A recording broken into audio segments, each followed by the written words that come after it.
स्वागत है दोस्तों आपका नॉलेज इंडिया में। भारत को अगर एक्सपोर्ट करना हो तो सबसे सस्ता रास्ता पड़ता है समुद्री रास्ता, न सड़क का न हवाई। माल अगर दूसरे देश भेजना है अगर भारत के व्यापारियों को तो सबसे सटीक, सरल और फास्ट रास्ता समुद्री रूट है, मैरीटाइम ट्रेड रूट है। लेकिन दोस्तों समुद्री रास्ते से सामान भेजना बेहद ज्यादा खतरनाक हो सकता है, क्योंकि देखिए जहाज बड़े बड़े होते हैं, अरबों खरबों का माल भरा होता है, उनके अंदर काफी कैपेसिटी होती है कार्गो शिप्स की, जिनमें माल लाद कर एक देश से दूसरे देश तक पहुंचाया जाता है। सपोज कीजिए भारत से माल लोड किया तो किसी एक व्यापारी का माल लोड नहीं होगा, भारत भर से व्यापारियों का एक साथ कंसाइनमेंट आता है। जो जितनी कैपेसिटी होती है उस हिसाब से माल लोड किया जाता है कार्गो शिप्स में। उसके बाद सभी व्यापारियों का माल ले करके एक पर्टिकुलर डेस्टिनेशन के लिए निकलते हैं कार्गो शिप्स। लेकिन जरा सोच के देखिए दोस्तों, समुद्री मार्ग जहां आसपास ना पुलिस मौजूद है ना ही कोई सुविधा, बीच समुद्र में अगर समुद्री डाकू आ जाए या कोई पायरेट आ जाए तो कार्गो शिप्स वाले करेंगे क्या?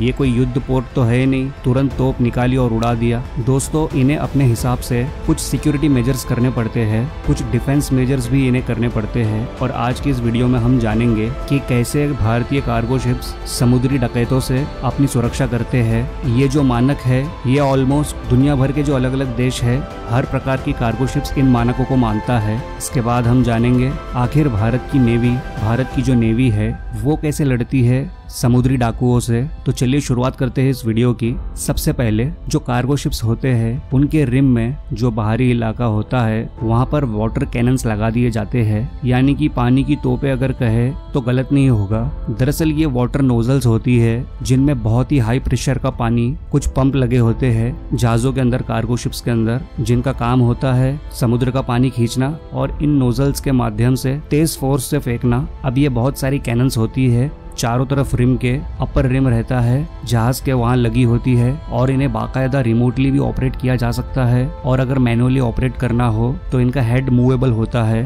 तो तेज पानी की बौछार मारी जाती है। अब होता क्या है, ये जो पायरेट्स होते हैं, समुद्री डाकू जो होते हैं, नॉर्मली ये अफ्रीकी देशों के होते हैं, अलग अलग देशों के हो सकते हैं और अफ्रीकन देशों के ज्यादा होते हैं, जैसे कि ज्यादातर सोमालिया वगैरह के। तो इनके पास छोटी छोटी बोट्स होती है, इनके पास होते हैं खतरनाक हथियार जैसे AK-47 टाइप के। तो इन छोटी छोटी बोटों में बैठकर ये अप्रोच करते हैं और ये समुद्री डाकू जो है माल लदा है जहाज का, उसे तभी प्राप्त कर सकते हैं, जहाज को तभी हाईजैक कर सकते हैं जब ये उसके ऊपर चढ़े। इसे कहा जाता है बोर्डिंग। और समुद्री डकैतों को बोर्डिंग से रोकने के लिए इन वाटर कैनन्स का इस्तेमाल किया जाता है। तेज पानी का प्रेशर मारा जाता है, इनकी जो छोटी छोटी नावें होती है, बोट्स होती है, वो पलटकर डूब जाती है, जिससे ये ऊपर नहीं चढ़ पाते। तो इसका काफी इस्तेमाल होता है वाटर कैनन्स का। दूसरी चीज लॉन्ग रेंज एकॉस्टिक डिवाइसेस, जिसे लराड भी कहा जाता है। ये LRAD जो होते हैं दरअसल एकदम तेज दूरी तक, लॉन्ग रेंज तक के तेज ध्वनि, इतनी तेज ध्वनि के किसी की तरफ इस इक्विपमेंट को, इस डिवाइस को निशाना लेकर के मार दिया जाए तो उसे बिल्कुल उतनी ही आवाज सुनाई देगी जितनी जेट इंजन के जस्ट पीछे खड़े रहने से आएगी। जो हवाई जंबो जेट जो जहाज होता है उसके इंजन से जो आवाज आती है, ठीक उसके पीछे किसी व्यक्ति को खड़ा कर दिया जाए, जितनी आवाज, जितना उसे दर्द महसूस होगा उस आवाज से उतना ही दर्द महसूस होता है। तो इसका इस्तेमाल बड़े पैमाने पर किया जाता है इन कार्गो शिप्स में। जैसे दूर से आते कहीं नजर आ गए समुद्री डाकू तो उस तरफ इस डिवाइस का फेस किया जाता है और इसे फायर कर दिया जाता है। ये तेज आवाज छोड़ता है, तेज एकॉस्टिक वेव्स, जिससे इनके कान के पर्दे फट सकते हैं और काफी बड़ा नुकसान हो सकता है, काफी बड़ा डैमेज हो सकता है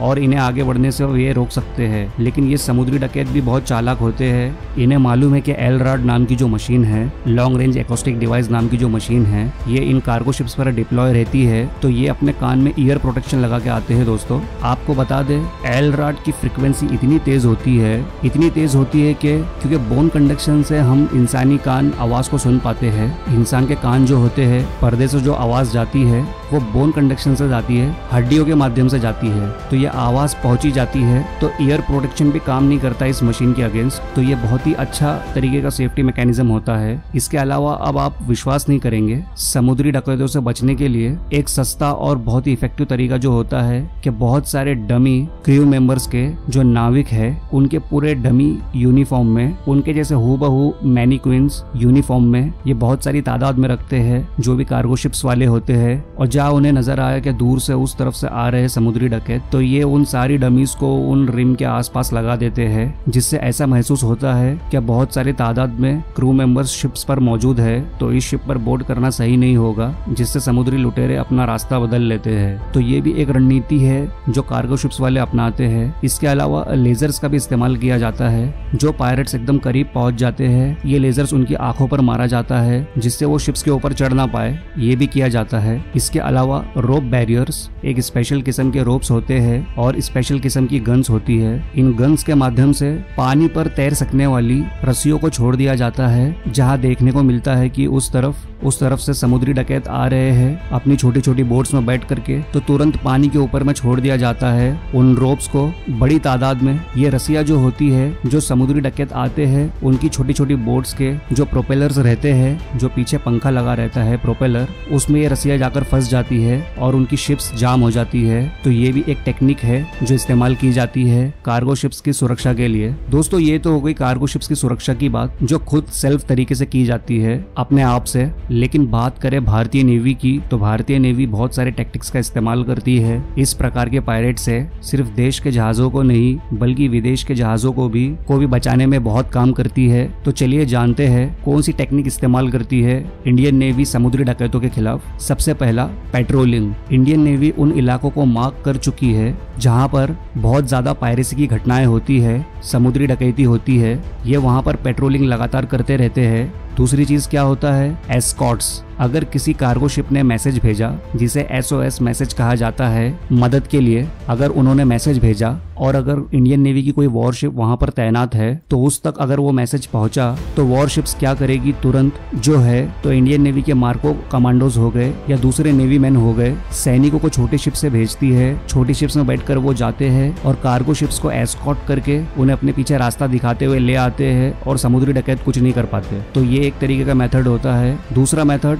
बोर्डिंग एंड इंस्पेक्शन। जहां इंडियन नेवी लगातार पेट्रोलिंग करते रहती है, खासकर इंडियन ओशन रीजन में, हिंद महासागर के रीजन में, ऐसी स्थिति में अगर उन्हें कोई सस्पिशियस जहाज नजर आता है, उन्हें लगता है कि अगर ये समुद्री डकैतों का होगा, तो ये उसके पास जाते हैं और उसे बोर्ड करते, उसमें चढ़ते हैं और चेक करते हैं कि आखिर क्या हो रहा है उसके अंदर। तो बोर्डिंग और इंस्पेक्शन, इसमें कई बार स्मगलिंग भी पकड़ी जाती है और पायरेट्स भी पकड़े जाते हैं। अगला जो मेथड इस्तेमाल करते हैं, नेवल एयरक्राफ्ट। भारत के पास एयरक्राफ्ट कैरियर भी है। तो दोस्तों, भारत या तो अपनी समुद्री तटों से या फिर एयरक्राफ्ट के माध्यम से जो है नेवल एयरक्राफ्ट को टेक ऑफ करवाती है और वो लगातार पेट्रोल करते रहते हैं मैरी टाइम जोन्स में, खासकर उन इलाकों में जहां पर हाई बोलना चाहिए, हाई प्रायोरिटी का जो कार्गो शिप जा रहा होता है, जो बहुत जरूरी है, जिसमें बहुत ज्यादा इंपॉर्टेंट माल हो, तो उसकी सिक्योरिटी के लिए वहां पर पेट्रोलिंग विमान चक्कर काटते रहते हैं और इंस्पेक्शन करते रहते हैं, हवाई इंस्पेक्शन करते रहते हैं। और जहाँ उन्हें नजर आता है कि यहाँ पर पायरेट्स उन्हें दिख रहे हैं, उसकी इन्फॉर्मेशन पहुंचती है, फिर नेवी जो है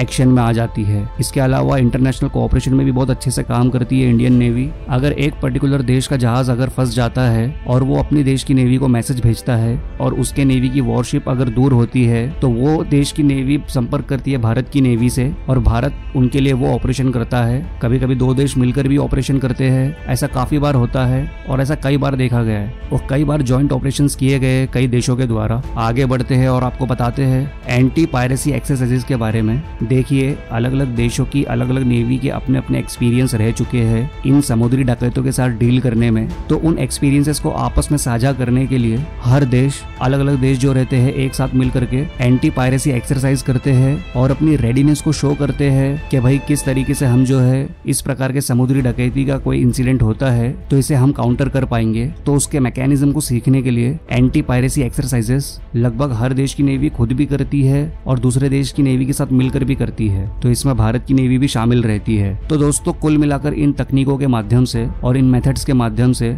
जो भारतीय कार्गो शिप्स है वो अपना खुद का सेल्फ डिफेंस जितना कर सके उतना करती करती ही है और इंडियन नेवी उन्हें हर संभव मदद पहुंचाती है। किसी भी जहाज को कोई भी प्रॉब्लम होती है तो नेवी वहां जरूर पहुंचती है। और डकैती के मामले में तो इंडियन नेवी ने अच्छा खासा नाम कमाया है। काफी सारे पायरेसी के एक्ट को रोकने में, काउंटर करने में इंडिया ने सफलतापूर्वक ऑपरेशंस चलाए हैं। तो इसके लिए हमारा सैल्यूट बनता है देश की इंडियन नेवी को। आशा करते हैं आपको कुछ नया जानने को मिला होगा। इस बारे में आपकी क्या राय है नीचे कमेंट करके जरूर बताएं। और ये वीडियो आपको नॉलेजेबल और अच्छा लगा होगा तो लाइक और शेयर जरूर करना। और अगर इस चैनल पर पहली बार आए हो तो बगल वाले बेल आइकन को दबाकर नोटिफिकेशंस ऑल जरूर करें। ऐसी ही मजेदार और इन्फॉर्मेटिव वीडियोस की नोटिफिकेशंस पहले पाने के लिए। तो मिलते हैं नेक्स्ट वीडियो में एक नए टॉपिक के साथ। तब तक ध्यान रखिए अपना। जय हिंद, जय भारत।